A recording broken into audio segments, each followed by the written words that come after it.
A flat tire? That's the last thing that you need, especially if you've got somewhere to be and you don't want to be late.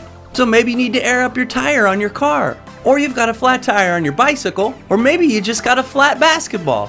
What's the easiest way to air them up? Stick around and I'll show you just how simple it is.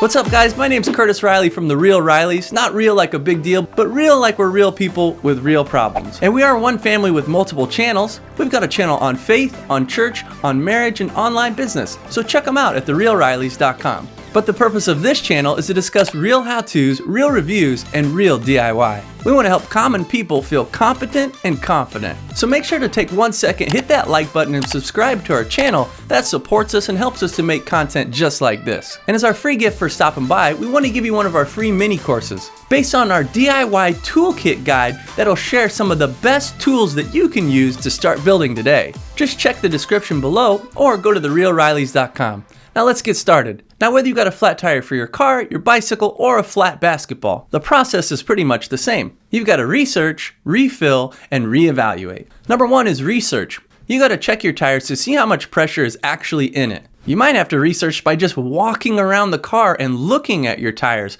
And let me just tell you this, if they're totally flat and the wheels are touching the ground, do not drive to a pump. You've also got to research and see, well, how much air do my tires hold? You can usually find that on the sidewall or the side of the tire. Or open your driver's door and you'll usually see a sticker that'll tell you as well. Make sure that you have some type of tire gauge or a tool to check the air pressure. And hey, if your tire's completely flat and you need to fix it, check out our video on how to fix a flat tire as well. Number two is to refill. You want to start by taking off the valve stem caps. Just twist them off. Don't forget righty-tighty, lefty-loosey. Then you need to find an air pump. Sometimes you can go to a gas station, maybe find one for free. Usually they charge you something. And to be honest, most gas station air pumps are kind of trash. If you've ever stood there filling up your tire forever, you know exactly what I mean. So I recommend getting your own air pump. And I love the one that I have. It's worked really well for me, and not to mention, it's my favorite color, red. Next, go ahead and hook up the pump to your valve stem. The biggest thing is you want to make sure it's completely on, making solid contact and not tilted at all. Otherwise, you'll end up just losing air.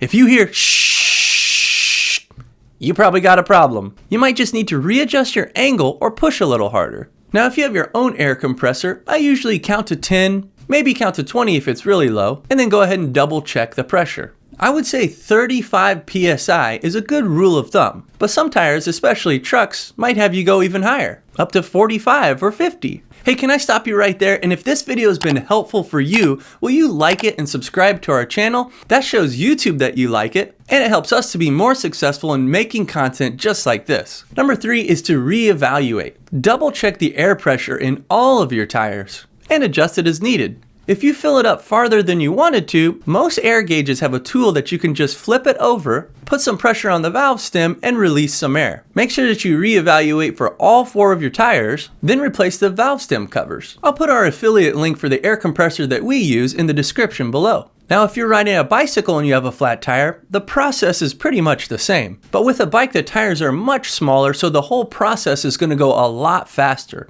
They air up really quickly, so be careful or they'll pop. If you're using an air compressor to fill it up, just hold it on for a second or two and then double check. Or you can get a pump like mine that straps right onto your bike so that you never have to worry when you're out riding. Again, I'll put the affiliate link below. And if you've got a basketball, again, the process is the same. Make sure that you moisten your needle. You heard me, moist. You're welcome. You can use an air compressor or you can use a hand pump like mine. The affiliate link will be in the description below. Now when it comes to a ball, it'll usually say how much pressure you want, but I kind of just go by feel. You don't want the ball to feel flat, but you want it to have a little bit of give. Just make sure that it bounces well, or if it's a soccer ball that you can kick it well, and that you don't overfill it and blow it up. Now, hey, if you want to learn more about tools, how to use tools, and how to build things, I highly recommend that you check out Building Basics, our online course, where we not only talk about the top tools for DIY, but we actually break down how to use them and give you examples. Now, there are some major benefits of making sure that your tires have the right amount of pressure in them. You'll get better gas mileage. You'll have better wear and tear on your tires. Not to mention that it keeps you from having a blowout on the highway. But let's be honest, the real reason we want to air up our tires is to get rid of that annoying light on the dashboard. Now it's time to get real. Comment below and let us know a time that you had a flat tire that was super inconvenient. Or tell about a time where you were able to air up your own tires. And if you have more questions, I suggest you join one of our online communities where you can hang out with like-minded people, ask questions, be encouraged, and you might even have your specific question answered in our next live Q&A. I want to encourage you to check out one of our other videos as well, like maybe one of our upcoming videos on our hot tub review. Or branch out a little bit and check out one of our videos on ministry or how to study the Bible. I hope this video was real helpful for you and keeps you from getting some real flat tires. I hope we can hang out soon, but until then, keep it real.